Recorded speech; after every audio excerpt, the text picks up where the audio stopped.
दोस्तों, चंद्रयान 3 के सफल लॉन्च के बाद आज रूस ने भी साल 1976 के बाद यानी 47 साल बाद अपना मून मिशन लूना 25 को लॉन्च कर दिया है। रूस के इस मौके पर भारतीय अंतरिक्ष अनुसंधान संगठन इसरो ने रूस की स्पेस एजेंसी रोसकोसमोस को सफल लॉन्चिंग को लेकर बधाई दी। इसरो ने अपने ऑफिशियल ट्विटर हैंडल पर ट्वीट करके लिखा, लूना 25 के सफल लॉन्च पर रोसकोसमोस को बधाई। हमारी अंतरिक्ष यात्राओं में एक और मीटिंग पॉइंट होना काफी अद्भुत है। साथ ही साथ हम कामना करते हैं कि चंद्रयान 3 और लूना 25 मिशन दोनों अपने निर्धारित लक्ष्य को सफलतापूर्वक प्राप्त करें। दरअसल दोस्तों, रूस का 25वां मून मिशन लूना 25 अब चांद की ओर निकल चुका है। ये 5 दिन तक चांद की तरफ अपने कदम बढ़ाएगा, जिसके बाद ये चांद के ऑर्बिट में 7 से 10 दिन तक चक्कर लगाएगा। माना जा रहा है कि रूस का ये यान 21 से 22 अगस्त के बीच चांद की सतह पर लैंडिंग कर सकता है, जबकि भारतीय चंद्रयान के 23 अगस्त की शाम को लैंडिंग करने की उम्मीद जताई जा रही है।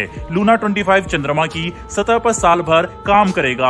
बात करें इसके वजन की, तो इसका वजन 1.8 टन है, जिसमें 31 किलोग्राम के वैज्ञानिक यंत्र हैं। तो वहीं इसमें एक ऐसा खास यंत्र लगा है जो सतह की 6 इंच खुदाई करके पत्थर और मिट्टी का सैंपल जमा करेगा, ताकि फ्रोजन वाटर यानी जमे हुए पानी की खोज की जा सके, जिसके तहत भविष्य में जब इंसान चांद पर अपना बेस बनाए तो उसके लिए वहां पानी की व्यवस्था की जा सके। लूना 25 को सोयूज 2.1B रॉकेट की मदद से लॉन्च किया गया है और लूना 25 भी भारतीय चंद्रयान की तरह चांद में साउथ पोल पर लैंडिंग करेगा। चांद के साउथ पोल पर लैंडिंग करने का ये पहला मौका होगा, क्योंकि इससे पहले जो भी चंद्र मिशन किए गए हैं वे सभी चांद के इक्वेटर पर ही पहुंच सके हैं, लेकिन चंद्रयान 3 और लूना 25 के साउथ पोल पर लैंडिंग कर इतिहास रचने वाले हैं। रूस का ये मिशन चंद्रमा के इंटरनल स्ट्रक्चर पर रिसर्च करने और पानी के साथ साथ अन्य चीजों की खोज करने के मोटिव से लॉन्च किया गया है, जिसके लिए इसरो रूस को अपने ट्वीट के जरिए ढेर सारी बधाई दे रहा है। और इसी ट्वीट के साथ इसरो द्वारा एक और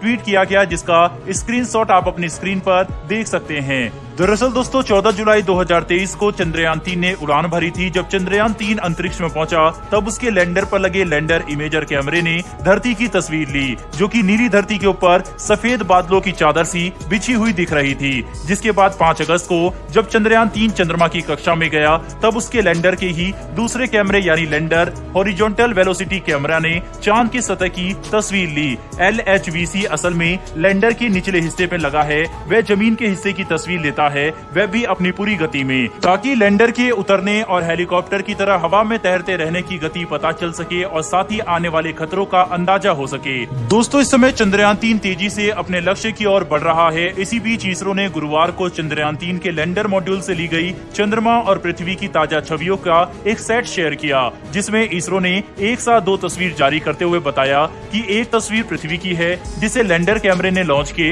1 दिन बाद लिया था, वहीं दूसरी तस्वीर चांद की कक्षा में प्रवेश करने के 1 दिन बाद ली गई थी। इन तस्वीरों को देखकर लगता है कि भविष्य में चांद को लेकर कई बड़े रहस्य खुल सकते हैं। वहीं आपको बता दें कि 6 अगस्त को इसे 170 किलोमीटर और 4300 किलोमीटर वाले ऑर्बिट में स्थापित किया गया था, जिसके बाद 9 अगस्त को इसकी दूरी कम करके 100 किलोमीटर और 100 किलोमीटर की ऑर्बिट में से डाल दिया गया। फिलहाल अभी ऐसे कुछ और मैन्यूवर बाकी हैं, जिनके बाद 17 अगस्त तक चंद्रयान 3 चांद की सतह से 100 किलोमीटर ऊंचाई वाले ऑर्बिट में पहुंच जाएगा, जहां पर इसका प्रोपल्सन मॉड्यूल और लैंडर मॉड्यूल अलग हो जाएंगे। फिर योजना अनुसार 23 अगस्त की शाम 5:47 पर चंद्रयान 3 चांद के दक्षिणी ध्रुव पर सॉफ्ट लैंडिंग करने की कोशिश करेगा, जिसके लिए लोकेशन को भी पहले से ही डिसाइड किया जा चुका है और जरूरत के हिसाब से उसमें बदलाव भी किए जा रहे हैं। दोस्तों, इसी दौरान इसरो को चंद्रयान 3 के रोबोट द्वारा एक और बड़ा मैसेज दिया गया, जिसमें वह अपने लेटेस्ट अपडेट को लेकर बता रहा था कि वह कैसे चंद्रमा की कक्षा में मजे से है, और अगर इसरो कहे तो लगातार यहाँ की पिक्चर्स पोस्ट भी कर सकता है। इसरो के वैज्ञानिक इस रोबोट पर लगातार निगरानी रखे हुए हैं, जो समय से पहले ही बड़े फैसले ले रहा है। वहीं इसरो के प्रमुख डॉक्टर एस सोमनाथ का कॉन्फिडेंस अपने पीक पर है। उन्होंने कहा है कि चंद्रयान 3 मिशन का सफल होना तो तय है। लैंडर विक्रम किसी भी हालत में चांद पर लैंड करेगा। वहीं पर अगर चंद्रयान के 2 इंजन सेंसर और काम करना बंद भी कर दे, तो भी यह आराम से लैंड कर जाएगा, क्योंकि चंद्रयान 3 को इसी तरह से डिजाइन किया गया है कि यह लैंड करके ही मानेगा और यह एक साथ कई सारे पेलोड आसानी से झेल लेगा। वहीं पर अगर इसका एल्गोरिथम और प्रोपल्सन मॉड्यूल सही तरीके से चलता रहा तो ये अपना काम करने में बिल्कुल भी नहीं चूकेगा। चंद्रयान 2 की तरह इसमें काफी अलग तरीके का एल्गोरिथम सेट किया गया है जो इस मिशन को काफी ज्यादा कॉन्फिडेंस दे रहा है। वहीं पर दोस्तों चंद्रयान के लिए सबसे बड़ी चुनौती चांद पर हॉरिजॉन्टली घूम रहे चंद्रयान को वर्टिकली लैंड करवाना है और इसी पर डॉक्टर सोमनाथ ने अपने बयान में ये बात कह दी कि इसरो को चंद्रयान 3 की लैंडिंग से जुड़ी चुनौतियों का अंदाजा है और इसीलिए अगर इसमें कोई तकनीकी खराबी या प्रॉब्लम आती है तो इसकी लैंडिंग के लिए इसरो के पास प्लान बी ऑलरेडी तैयार है।